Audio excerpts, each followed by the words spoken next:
मैं देखता हूँ दुनिया को एक अलग नज़र से। तुम देखते हो जैसे मैं वैसे नहीं हूँ। बिना शब्दों के भी मैं बुनता अनोखे ताने बाने। तुमसे अलग हूँ पर कोई खामी नहीं मुझ में।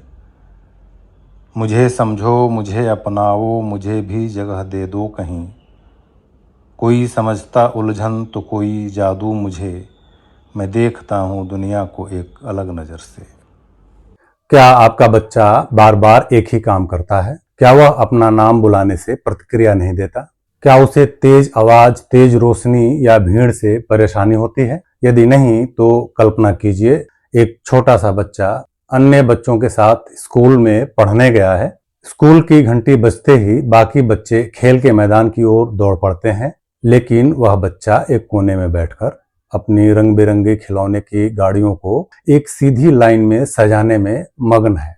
जब कोई उसे नाम लेकर बुलाता है तो शायद उसकी प्रतिक्रिया देर से आती है या नहीं भी आती है। जब कोई उसकी आंखों में देखकर बात करता है तो वह नजरें झुका लेता है। कुछ लोग कहते हैं यह बच्चा बहुत जिद्दी है, कुछ कहते हैं इसे लोगों से मिलना जुलना पसंद नहीं है। यदि ऐसा बच्चा आपके घर में या अपनों के घर में है तो घबराइए नहीं। ऐसे मामलों में शायद उसका मस्तिष्क दुनिया को थोड़ा अलग तरीके से देखता है और महसूस करता है।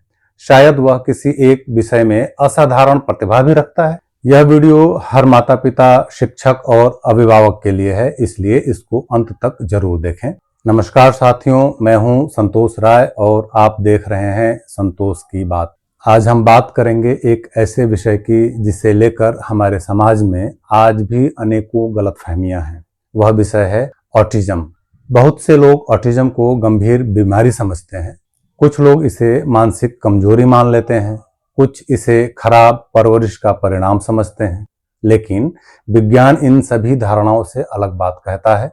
साथियों, वीडियो में आगे बढ़ें उससे पहले आपसे कुछ कहना है। जब मैंने इस चैनल पर पहली वीडियो डाली थी तो मुझे उम्मीद नहीं थी कि पहली वीडियो से ही आप सबका इतना प्यार मिलेगा। आपने जिस तरह से वीडियो देखा, शेयर किया और सपोर्ट किया, उसने मेरे अंतर्मन को छू लिया। यह चैनल सिर्फ एक चैनल नहीं बल्कि मेरा सपना है और आप सब इस सपने के हिस्से हैं। प्रत्येक सब्सक्रिप्शन, लाइक और कमेंट मुझे आगे बढ़ने की ताकत देता है। मैं आप लोगों से वादा करता हूं कि आपका यह प्यार और भरोसा कभी बेकार नहीं जाएगा। मैं आप लोगों के लिए और भी अच्छे जानकारी युक्त कंटेंट लाने की कोशिश करूंगा। अगर आप अभी तक इस चैनल से नहीं जुड़े हैं तो इसे सब्सक्राइब जरूर करें, क्योंकि यह सफर मैं अकेले नहीं आप सबके साथ मिलकर पूरा करना चाहता हूं। आपका प्यार यूं ही बना रहे, दिल से शुक्रिया। चलिए आगे बढ़ते हैं। आज की वीडियो में हम ऑटिज्म के बारे में वैज्ञानिक तथ्यों, शुरुआती संकेतों, भ्रांतियों और सहायता के सही तरीकों को सरल भाषा में समझेंगे।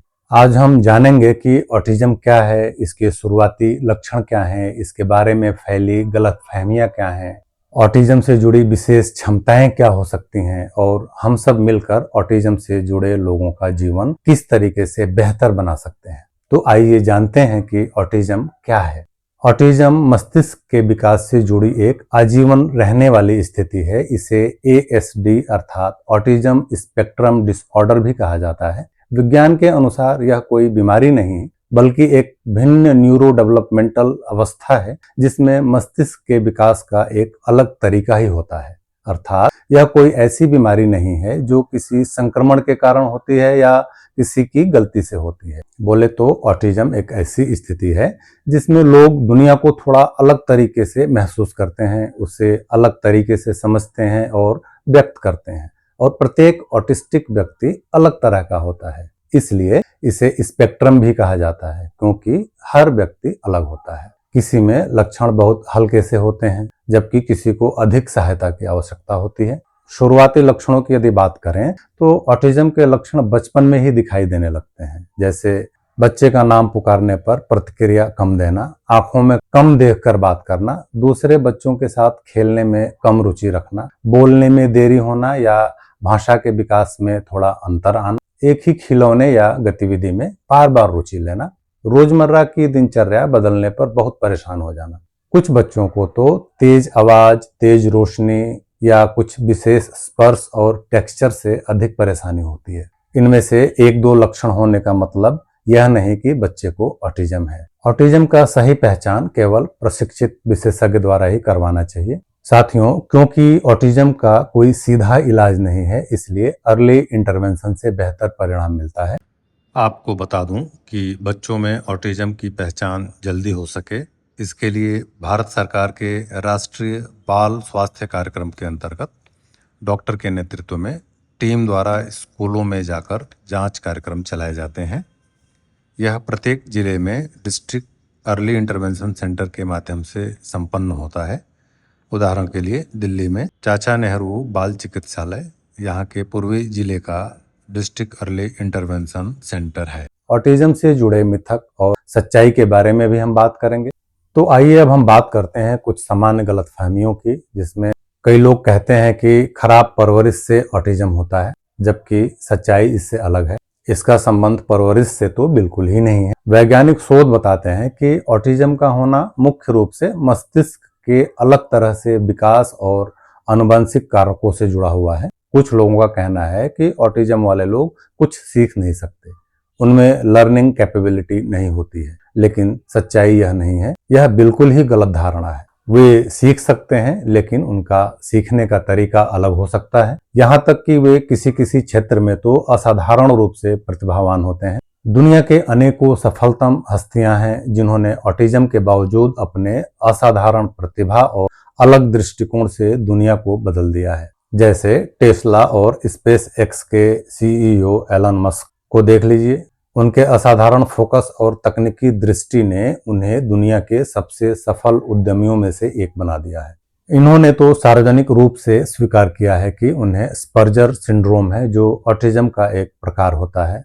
एंथनी हॉपकिंस, जिन्होंने the silence of the lamps जैसी ब्लॉकबस्टर फिल्मों के लिए 2 बार ऑस्कर जैसे पुरस्कार जीते हैं। इस दिग्गज अभिनेता को वयस्क होने पर स्पर्जर सिंड्रोम का पता चला।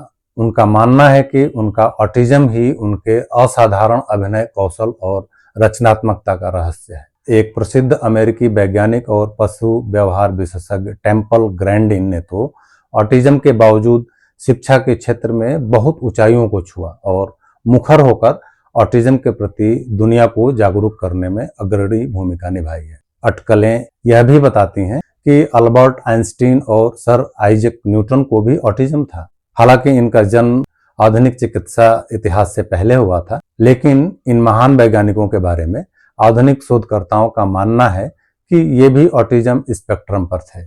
इनकी असाधारण मानसिक क्षमताओं और गहन एकाग्रता को ऑटिज्म के लक्षणों से जोड़कर देखा जाता है।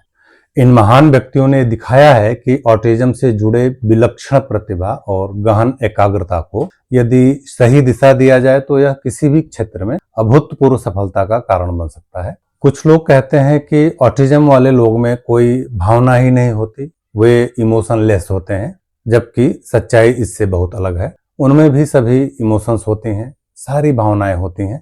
वे भी समान रूप से प्रेम, अपनापन और खुशी महसूस करते हैं, लेकिन उन्हें व्यक्त करने का तरीका अलग हो सकता है। कुछ लोगों का मानना है कि ऑटिज्म के लक्षण जादू टोना या फिर तंत्र मंत्र के कारण होते हैं। कुछ लोग तो कहते हैं कि टीका लगाने की वजह से बच्चों के व्यवहार में परिवर्तन आ जाता है, जिसे ऑटिज्म कहा जाता है, जबकि यह सच नहीं है। तथ्य यह है कि ऑटिज्म का कोई एक निश्चित कारण होता ही नहीं है। चिकित्सा विशेषज्ञों के अनुसार यह मुख्य रूप से जेनेटिक और एनवायरमेंटल कारकों के एक जटिल संयोजन के कारण होता है, जो मस्तिष्क के शुरुआती विकास को प्रभावित करते हैं। संतोष की बात यह है कि विभिन्न शोध और आंकड़े बताते हैं कि ऑटिज्म के साथ अनोखी ताकत होने का संयोग पाया गया है, और यहीं से ऑटिज्म की सबसे प्रेरणादायक बात शुरू होती है। कई ऑटिस्टिक लोगों में अद्भुत क्षमताएं देखने को मिलती हैं, जैसे तीक्ष्ण याददाश्त, छोटी छोटी बातों पर गहरी नजर, ईमानदारी, किसी विषय पर लंबे समय तक ध्यान केंद्रित करने की अद्भुत क्षमता, गणित, संगीत, चित्रकला, कंप्यूटर प्रोग्रामिंग या विज्ञान जैसे क्षेत्रों में असाधारण प्रतिभा। हालांकि यह जरूरी नहीं कि हर ऑटिस्टिक व्यक्ति में ये सभी विशेषताएं पाई ही जाएं, क्योंकि हर व्यक्ति अपनी तरह से अनोखा होता है। परिवार और समाज का ऑटिस्टिक लोगों के साथ बहुत ही महत्वपूर्ण भूमिका होती है। यदि आपके परिवार या आसपास कोई ऑटिस्टिक बच्चा या व्यक्ति है, सबसे पहले उसको स्वीकार करें, उसकी तुलना दूसरे बच्चों से न करें, धैर्य रखें, छोटी छोटी उपलब्धियों पर उसकी प्रशंसा करें। यदि आवश्यकता हो तो डेवलपमेंटल पीडियाट्रिशियन, मनोवैज्ञानिक या स्पीच व ऑक्यूपेशनल थेरेपिस्ट से सलाह लें। स्कूल और समाज में ऐसा वातावरण बनाएं जहां हर बच्चा सम्मान और समान अवसर के साथ सीख सके। याद रखिए, समझ और सहयोग किसी भी दवा से अधिक शक्तिशाली हो सकते हैं। साथियों, हमारी आज की चर्चा का निष्कर्ष निकलता है कि ऑटिज्म कोई कमजोरी नहीं है, यह दुनिया को देखने और समझने का एक अलग तरीका है। हमें किसी व्यक्ति को उसकी चुनौतियों से नहीं बल्कि उसकी क्षमताओं और व्यक्तित्व से पहचानना चाहिए। जब परिवार, शिक्षक और समाज मिलकर सहयोग करते हैं तब ऑटिस्टिक बच्चे और वयस्क भी अपने सपनों को साकार कर सकते हैं। यदि आपको यह जानकारी उपयोगी लगी हो तो इसे अपने परिवार और मित्रों के साथ अवश्य साझा करें। हो सकता है आपकी यह एक छोटी सी कोशिश किसी को जीवन में बड़ा बदलाव लाने के लिए प्रेरित करे। इस तरह आप सभी के लिए एक समावेशी समाज बनाने में अपना योगदान दे सकते हैं। धन्यवाद। मिलते हैं अगली वीडियो में एक नई जानकारी के साथ। तब तक जागरूक बने, संवेदनशील बने, स्वस्थ रहें, सुरक्षित रहें और अपना बहुत बहुत ख्याल रखें, क्योंकि जीवन अनमोल है। एक बात और, यह वीडियो केवल स्वास्थ्य शिक्षा के लिए है। यह किसी भी तरीके से कोई मेडिकल एडवाइस नहीं है। यदि आपको किसी भी तरीके की एक्सपर्ट सलाह या कोई जांच करानी हो तो अपने डॉक्टर की सलाह अवश्य लें।